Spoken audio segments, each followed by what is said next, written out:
Allô, oui? Oui, bonsoir Monsieur Rabzet. Oui, tout va bien. Bonsoir. Bonsoir, c'est Gabriel Aumont de Radio Ville Lumière. Je ne vous dérange pas. Non, non, non, bah, c'était prévu, donc il n'y a pas de souci, ne vous inquiétez pas. Je vous demande toujours au cas où on ne sait jamais.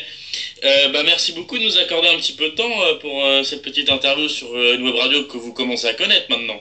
Oui, exactement, exactement. À Eh défaut ben, d'en c'est être un par- fidèle, je commence à connaître, oui, tout à fait. oui. C'est parfait. Sur ce, vous doutez bien qu'on va parler du PSG, de Laurent Blanc, dont un dossier que vous connaissez très bien. Aussi du mondial à venir, pour revenir un petit peu pour ceux qui nous écoutent. Mais tout d'abord, je vais vous demander, maintenant que la 38e journée de Ligue 1 est passée, qu'est-ce que vous avez pensé de la saison du PSG, de la première année de Laurent Blanc au Paris Saint-Germain? Bah, il y a du concret, donc évidemment, un doublé, c'est plutôt exploit, ça serait beaucoup dire, mais il a fait mieux que Carlo Ancelotti au niveau du palmarès, parce qu'il était là aussi pour gagner. Et puis il faut savoir que maintenant, le PSG, on peut leur reprocher, en tout cas c'est une réalité, il faut gagner, mais il faut ajouter le spectacle. Donc c'est une mission qui incombe à tout coach du PSG désormais. Et par moments, c'est vrai qu'on a eu de très belles séquences de jeu, et puis un Ibrahimovic qui plane au-dessus des autres. Ça, c'est pour le point positif. Après, effectivement, il y a quelques frustrations dans l'élimination, évidemment, à Chelsea.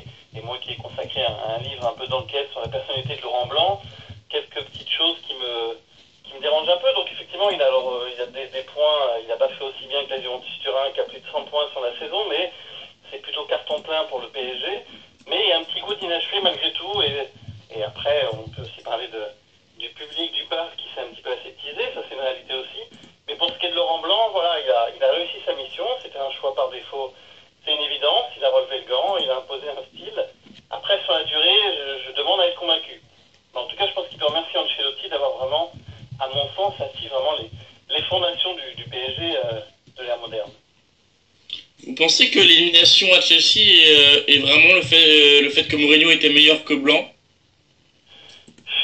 Oui, bah, c'est un peu réducteur, mais franchement, il y a ça. Ah, la désillusion, elle vient du fait qu'on s'est, et peut-être nous aussi, les suiveurs, journalistes, et tout le monde à 3-1 avec l'exploit de Pastore sur le fil, on s'est dit, ça y est, c'est fini, Paris a franchi un cap, et inconsciemment, enfin, je dis on, j'englobe tout le monde, hein, tous les amateurs de foot et de Paris se voyaient déjà brandir le trophée. Et moi, ce que je peux reprocher à Laurent Blanc, cette petite cassure, c'est oui, pour moi, Mourinho, évidemment, l'histoire retient que les vainqueurs et c'est paradoxal, si vous voulez, parce que Mourinho, sur cette saison, il n'a rien gagné avec Chelsea. Mais il a deux trophées de moins que Laurent Blanc et pourtant, dans la petite guéguerre face au PSG, on peut dire qu'il a eu beaucoup de réussite avec un bon coaching heureux, avec Dembaba qui rentre et qui marque. Mais moi, ce qui m'a gêné chez Blanc, et c'était un petit peu le reproche qu'on pouvait lui faire sur la fin en équipe de France, c'est que, et notamment sur le match retour à Chelsea, on a l'impression que parfois il s'est transformé un peu en spectateur plutôt qu'en acteur du match. Et j'ai trouvé un peu passif, donc c'est facile à dire, hein, parce qu'à 3 minutes près, c'était la qualification en cloche et peut-être une victoire contre l'Atlético Madrid, ça on ne saura jamais.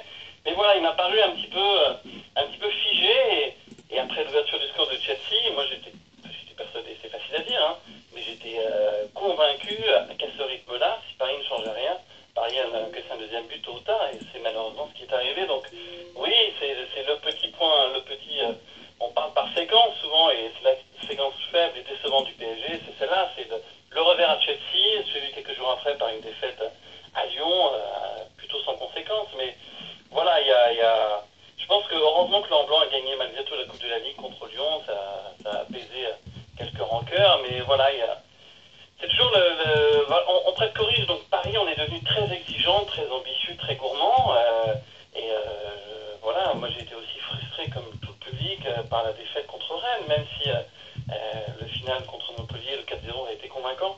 Donc c'est voilà, enthousiasme sur la saison du PSG, sur le coaching de Laurent Blanc, mais peut mieux faire. On va dire 7 sur 20, voilà.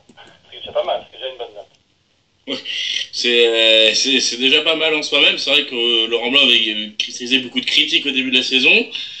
Pendant la saison, ça a été adulé et à la fin, on a senti justement le fait qu'il maîtrisait plus tout à fait toutes les choses. Hein. Daniel Riolo, un de vos confrères sur RMC, disait que le PSG, on voit rarement, à part à Leverkusen, de bons matchs sur la seconde partie de saison.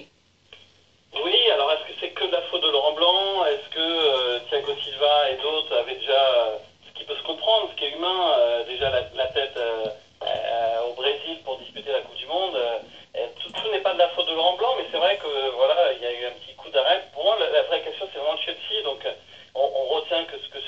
et des matchs un petit peu décevants sur la fin, mais franchement, autant on pouvait reprocher plein de choses à Ancelotti, notamment par moment de vraiment s'ennuyer au parc. Hein. Là, avec Blanc, il y a eu du spectacle, même si le tout début, je me souviens du match à domicile contre Guingamp, avec le but de Rabiot, ça a été assez laborieux, et le nul contre Ajaccio avec un Ochoa héroïque, mais très franchement, une fois que la machine s'est mise en branle de Paris, après, la vraie question, c'est quelle est l'influence réelle de Laurent Blanc sur les joueurs. Elle est difficile à déterminer quand vous avez des cadors comme Thiago Silva, comme Ibrahimovic, comme Thiago Motta. Moi, j'ai l'impression que c'est plus une forme d'autogestion, ou Matuidi, ce qui est aussi une intelligence d'un coach, hein, de un peu confier les clés à ses joueurs cadres. Mais voilà, la vraie limite pour moi, elle est là. C'est quel est le rôle, l'influence réelle. Parce qu'évidemment, les joueurs, ils vous diront toujours Laurent Blanc est indispensable, on compte sur lui. Il disait la même chose de Comboiré, et quand il s'est viré, ils n'ont pas fait grève pour le soutenir. Donc les joueurs sont dans leur rôle, hein, les entraîneurs passent. Après, est-ce que Blanc va marquer vraiment l'histoire du PSG? J'espère pour lui, il n'avait pas forcément cet ADN, c'est pas un ancien joueur du club, il n'a pas c'est tous sauf un Parisien, moi qui ai vraiment enquêté sur lui quand il était entraîneur de l'équipe de France, c'est un Sévenol qui a jamais vécu à Paris, à qui à Bordeaux on reprochait d'être injoignable, de passer plus de temps sur les terrains de golf et autres. Là, il s'est donné les moyens de réussir. Il est très très bien secondé par Jean-Luc Gasset. Et puis il a des joueurs quand même cadres. Après la deuxième année, on verra avec peut-être les états d'âme de Cavani. Et en plus, il a été relativement épargné par les blessures, malgré tout, Blanc. Alors qu'Ancelotti avait dû composer avec un Thiago Motta, qui est pour moi un maillon très fort, un Thiago Motta quasi absent toute la saison dernière. Donc voilà, on reste quand même, on ne peut qu'être satisfait de la saison du PSG, mais il y a un petit goût d'inachevé. Après, Daniel Riolo, il est dans son rôle, hein, il est très souvent sévère. En plus, c'est un vrai supporter du PSG qui a pu être déçu, mais comme l'ont tous été les supporters de Paris. Moi, ce qui m'a plus gêné, c'est l'ambiance au parc, et vraiment, c'est devenu un public de spectateurs. On va au Parc des Princes comme on va voir à la Tour Eiffel ou l'Arc de Triomphe. C'est une réalité d'aujourd'hui, c'est pas forcément, il ne s'agit pas d'accabler la direction, mais c'est vrai que moi, l'image qui m'a un peu, pas choqué, mais que j'ai trouvé un peu étonnante, c'est après la défaite à domicile contre Rennes, malgré le titre officiel de champion, c'est de voir ce public déjà assez clairsemé, assez sévère, et puis de voir les joueurs des professionnels qui s'amusaient sur le terrain. C'était un peu surréaliste pour moi. Mais bon, le final a été mieux après le match et le feu d'artifice et la victoire contre Montpellier. Oui, évidemment, cette histoire-là a beaucoup fait parler. Hein. Ça a été grande polémique du fait des sifflets. Je crois qu'en France, c'est très rare de voir une équipe championne sous les sifflets. Vous parlez de l'ambiance du parc. Mais la question qu'on se pose tous, c'est que on a l'impression qu'on ne pourra pas changer ça tant que les Qataris seront là. Non, je dis, c'est pour ça, je ne veux pas accabler les Qataris. C'est vraiment, moi j'avais écrit aussi une BD un peu souriante sur Paris et le Qatar. C'est un actif pour eux, Paris, c'est une vitrine. On se souvient aussi des limites de ça. Ils ont voulu s'offrir l'an dernier, vous vous souvenez, avec le titre de champion, une belle carte postale avec le défilé au Trocadéro avec les joueurs. On a vu les dérives que ça a comporté et la fête a été gâchée, mais ils veulent une belle carte postale, donc un public assez aseptisé. Encore une fois, c'est un peu Disneyland pour eux, le Parc des Princes, donc c'est une belle vitrine et ils veulent pas de bruit, donc c'est sûr qu'au final, on a ça me fait penser un peu au costard-cravate que dénonçait, entre guillemets, Didier Deschamps pendant le Mondial 98, où il reprochait au Stade de France d'être assez froid, d'être assez aseptisé, d'être un public de spectateurs et pas de connaisseurs. Après, c'est aussi dans l'histoire de la France, il n'y a pas une vraie culture sport comme il peut y avoir en Espagne ou quand vous allez dans un stade en Angleterre. Mais ça progresse de plus en plus, et même à Marseille, il y a des gens, des supporters qui portent le maillot du PSG. À Paris, il y en a de plus en plus dans les rues, ça se voit. À Marseille et partout. Donc, c'est un long travail après pour le vrai public. Et je peux comprendre ces supporters. Moi, j'ai connu les grandes heures de Paris dans toutes les tribunes. C'est beaucoup moins festif qu'avant.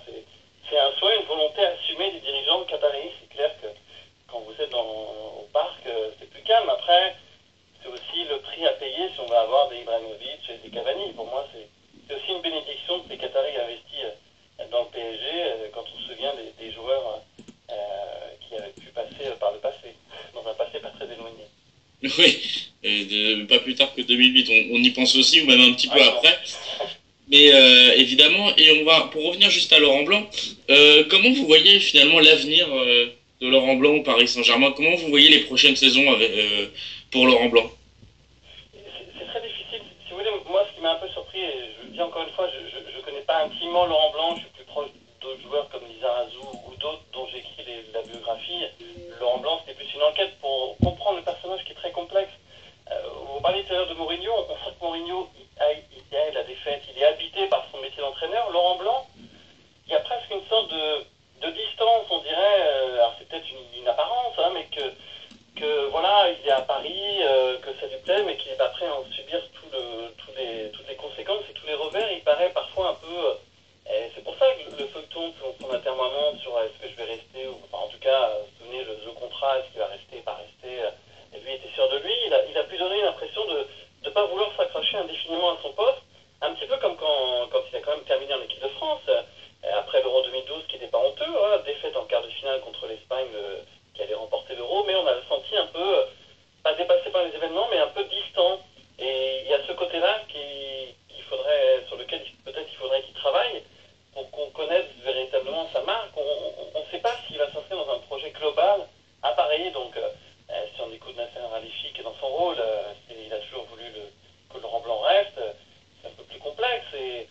Mais je pense que c'est pas plus mal que Laurent Blanc soit là. Et on verra aussi le vrai recrutement de Laurent Blanc, ça a été Cabaye, parce que tout ce qui était avant, c'est Leonardo.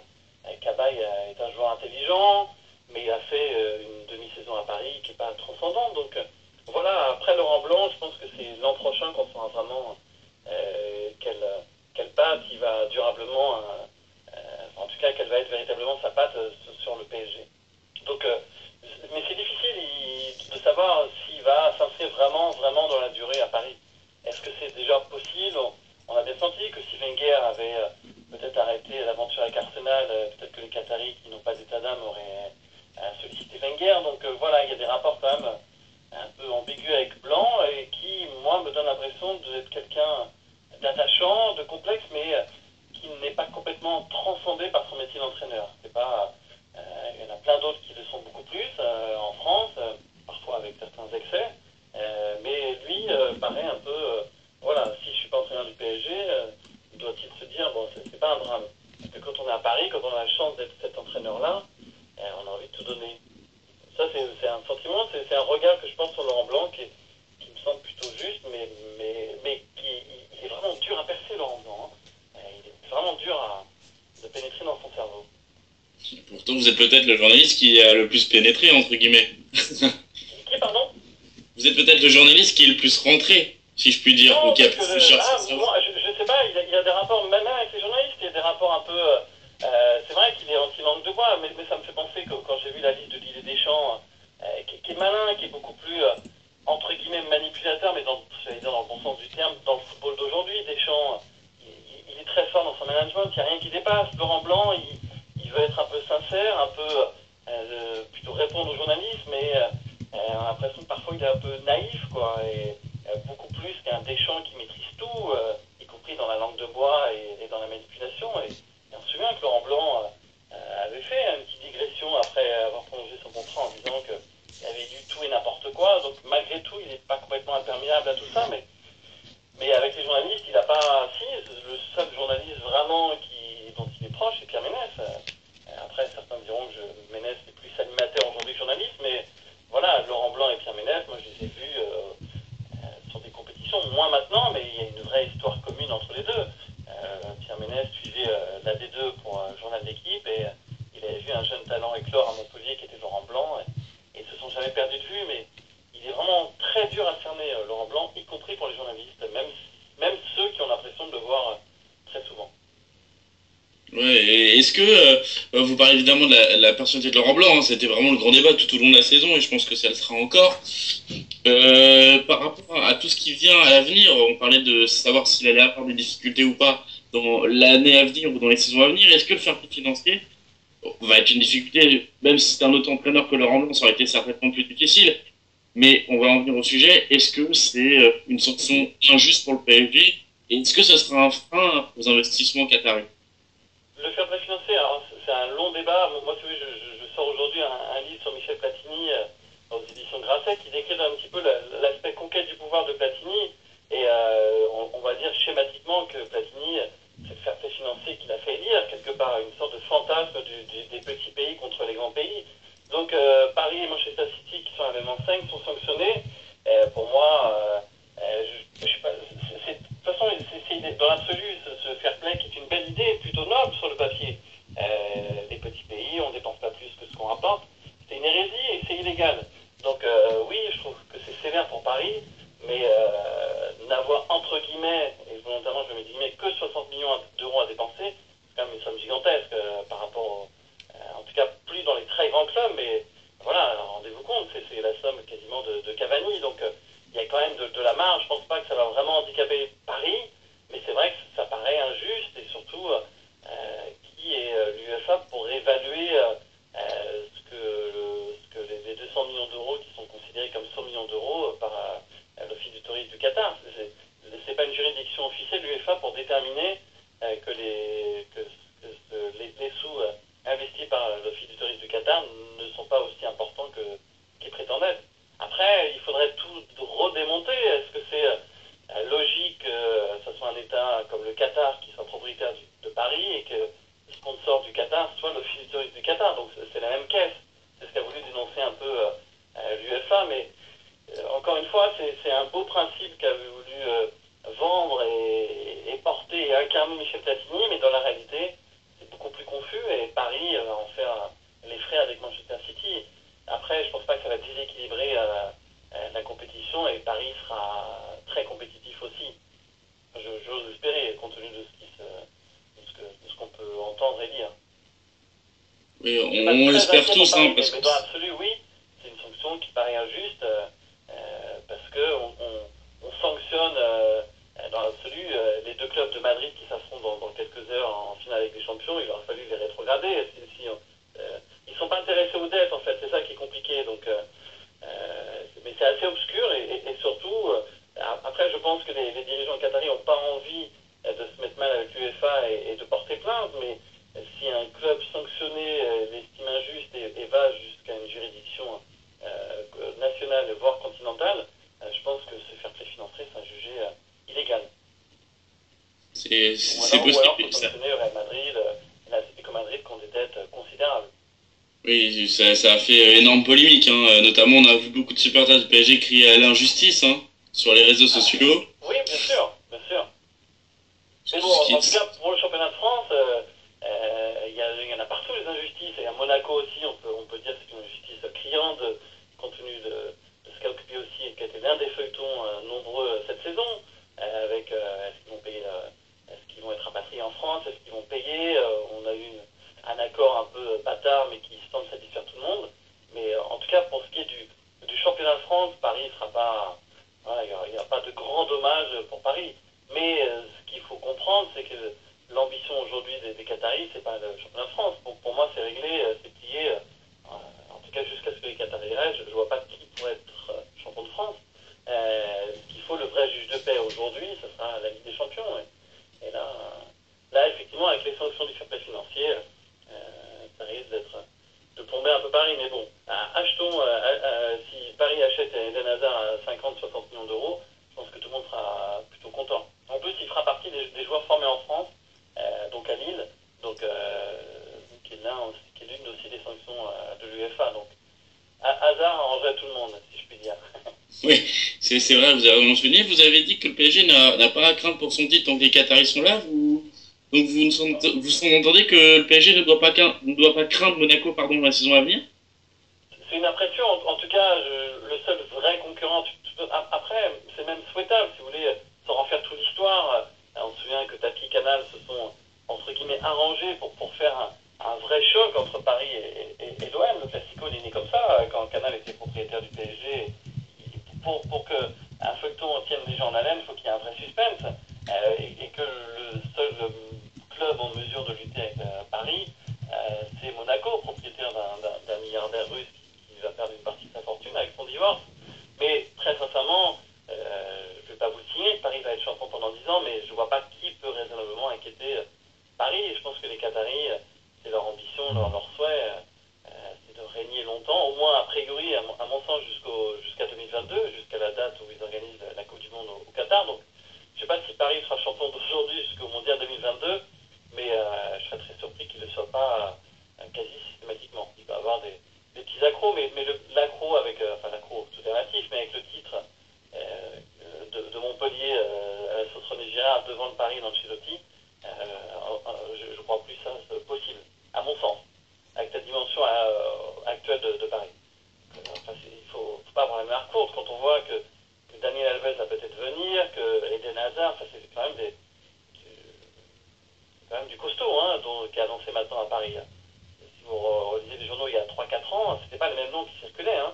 Donc voilà, Paris, c'est devenu un mastodonte d'Europe, plutôt craint, respecté. Mourinho a trouvé la clé cette année.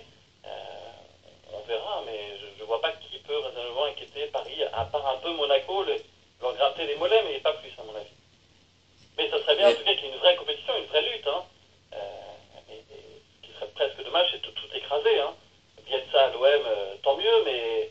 Ouais, c'est ce que j'allais en venir à cette question-là. Est-ce qu'on doit avoir peur? Est-ce que même tant mieux que Bielsa aille à l'OM, hein, parce que c'est un nom qui arrive dans le championnat de France. Mais est-ce que Bielsa peut réussir avec sa forme, avec sa philosophie de jeu à révolutionner déjà l'OM? Est-ce qu'il va réussir à révolutionner le football français?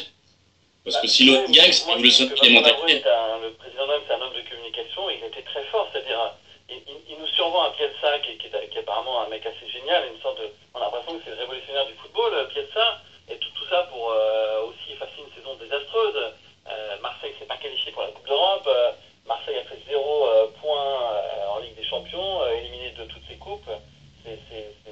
Donc il y a beaucoup de pression sur Bielsa.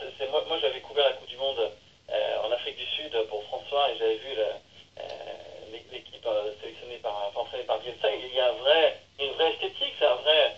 Voilà, quelqu'un comme Guardiola se réclame un peu de Bielsa. On sait que le contexte marseillais est complexe, mais il ne va pas réussir d'un coup. Pour moi, Bob, il a terminé deuxième du championnat de France. On a l'impression que s'est fait écarter assez sévèrement. Bob, Bielsa, la réussite aujourd'hui de l'OM, ce sera d'être troisième. Hein. Je ne pense pas qu'il puisse viser mieux. Donc Bielsa, ça restera un personnage assez fascinant à observer, une sorte de perfectionniste du football comme il en existe peu, hein, qui vraiment, à la différence, lui, d'un blanc, moi j'avais été marqué, si vous voulez, il était sélectionneur d'équipe de France, il expliquait qu'il n'allait pas trop voir les matchs pour voir les internationaux, qu'il préférait regarder la télé, et à l'époque il avait dit qu'il n'avait pas Orange, qui était l'un des diffuseurs du championnat de France. J'avais été scotché par cet aveu de franchise, c'était quand même désarçonnant, c'est-à-dire en gros il regardait pas trop les matchs. Bielsa, c'est l'anti-Laurent Blanc. Bielsa, c'est ce qui a été expliqué, il s'est infusé des centaines et des centaines de cassettes de tous les matchs de l'OM. Il est habité par sa fonction. Donc ça restera un personnage à observer et il peut faire que du bien à Marseille où il va remettre quelques égos qui avaient tendance un peu à se croire au-dessus des lois avec Bob et Anigo. Il va remettre un peu de l'ordre dans la maison, mais de là à lutter avec Paris, j'y crois, mais alors sincèrement, pas une seconde. Ouais, évidemment, hein, c'est parti. Je rappelle qu'aujourd'hui, on a pris la signature de Willy Sagnol à Bordeaux, ce qui reste quand même une des nouvelles aussi dans le grand marché des entraîneurs en Ligue 1. C'est pas officiel Sagnol, hein, mais c'est rigolo parce qu'on parlait de Zidane. Moi, c'est pas que j'y ai pas cru. En tout cas, j'ai plus cru à la rigueur que Monaco ou Paris qui me paraissait un fantasme. Bordeaux, il y avait moins de pression et puis il a joué à Bordeaux, il s'est marié à Bordeaux, il y a une vraie cohérence, mais j'ai pas cru très longtemps, mais au joli coup médiatique pour Bordeaux, et puis Sagnol qui avait fait une passe quasi décisive à Zidane en finale du Mondial 2006, mais là Buffon avait repoussé la tentative, mais voilà, ce serait un rajeunissement assez clair, et puis une première expérience pour Sagnol, en tout cas première expérience de club.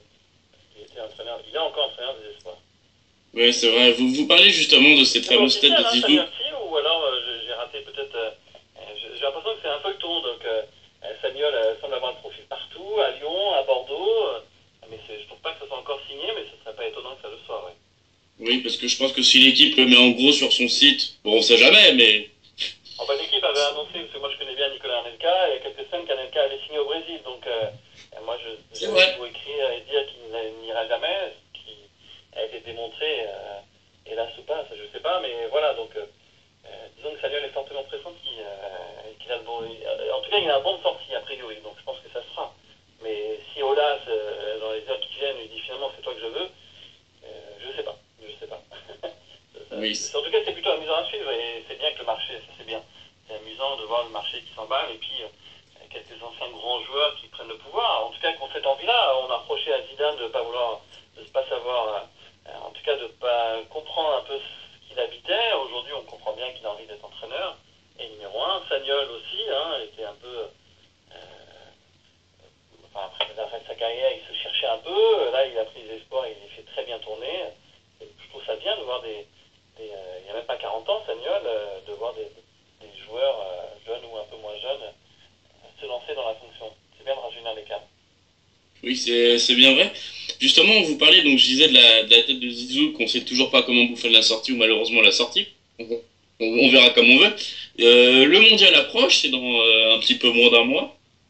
Et là, on va dire qu'en ce moment, en France, il y a une sorte de petit optimisme qui revient avant la Coupe du Monde sur l'équipe de France. Le résultat face aux Pays-Bas a bien aidé, depuis la victoire face à l'Ukraine. Est-ce que ce changement, un petit peu, je parle bien sûr parce qu'on n'a pas effacé beaucoup de choses d'opinion de la part des gens, de tout le monde, d'opinion sur l'équipe de France, est-ce que ça peut finalement aider l'équipe de France à faire quelque chose au mondial? Est-ce que vous croyez, est-ce que l'équipe de France peut réaliser quelque chose au mondial cet été? C'est difficile à dire, honnêtement, enfin là ça reste de la prospective, j'ai du mal à voir la France championne du monde, mais il y a une certitude, c'est que Deschamps est vraiment l'homme qu'il faut pour cette équipe de France. Et il a connu la victoire, il sait gérer un groupe, on l'a vu dans sa communication, dans son approche, il est très bon pour ça. Après, on sait que le Coupe du Monde, c'est un peu de réussite. On a souvent dit que Deschamps avait la réussite des grands champions. Alors, en tout cas, elle s'est mise au premier tour avec une poule a priori abordable. Ça serait une énorme désillusion. Je pense que la France peut aller en quart. Et qu'après, pourquoi pas, il faudrait un grand Benzema, un grand Ribéry, ou un grand Pogba, qui sont pour moi les trois joueurs, et Lloris évidemment, qui sont les joueurs essentiels, ceux qui peuvent faire la différence.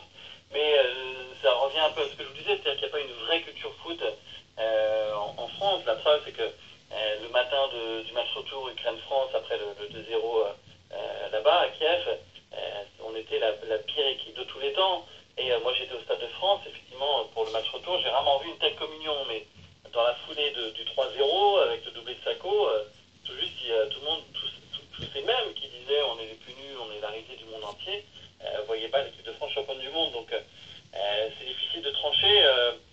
Ils seront au Brésil, les Bleus, ils seront un peu dans un camp retranché, en tout cas coupé du monde. Deschamps, voilà, c'est celui qui saura et les calmer, les tempérer, pour pas qu'ils s'y croient déjà, mais quand je vois la qualité du plateau, Portugal, Brésil, Argentine, Allemagne, Italie, Espagne, ça me paraît un peu au-dessus de la France, mais pourquoi pas, si le destin est bienveillant. Mais c'est vrai, c'est vrai. Et on peut être un petit peu plus optimiste qu'on l'a été en 2010, à mon avis. On en est même sûr, en tout cas. La seule question que je vais dernièrement vous poser, c'est si vous aviez un favori, ou si, normalement, tout le monde va dire que le grand favori est le Brésil, mais si vous voyez quelle équipe gagner le mondial cette année? Dans un monde idéal, j'aimerais bien un jour qu'il y ait une équipe africaine qui remporte un mondial. Je trouverais ça logique, que ce soit le Nigeria, la Côte d'Ivoire ou le Ghana, mais qui me paraissent un peu juste dès cette année. Tout le monde voit le Brésil parce que le Brésil d'abord a une belle équipe.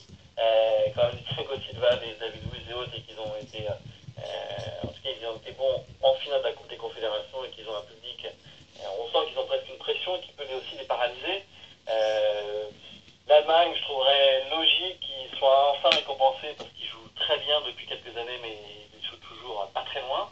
Et là, comme ça, mais je ne suis pas très bon en pronostic, j'ai l'impression que le Portugal, quand même, je sais pas, avec un Ronaldo que je trouve vraiment sur une autre planète depuis de longs mois, transcendé par son ballon d'or. Ils ont des bons gardiens, ils ont des bons joueurs dans tous les postes, le Portugal, et puis ils ont le meilleur joueur du monde. Voilà, si je devais parier là, comme ça maintenant, je mettrais bien une pièce sur le Portugal. Ah, effectivement, on l'avait pas entendu ça chez nos invités encore. On entend beaucoup Argentine, Brésil. Même l'Uruguay est pas mal ressorti Ils d'ailleurs. ont fait des bons joueurs à tous les postes, ils sont costauds, ils sont justement pas favoris. Euh, voilà, après, encore une fois, le Coupe du Monde, c'est très long. Et, il faut de la réussite. Le Portugal était passé pas très loin en demi-finale au Mondial 2006. Moi, j'étais dans les tribunes à Munich quand la France, sur la Zidane, avait gagné un peu laborieusement. À l'Euro 2000, le Portugal aussi, c'était un match extraordinaire avec encore Zidane qui avait été très bon en demi-finale, et puis la main d'avec Xavier. Voilà, peut-être que ce sera autour du Portugal, mais France-Portugal, ça serait pas mal. Je ne sais pas si c'est possible, j'ai pas revu le plateau.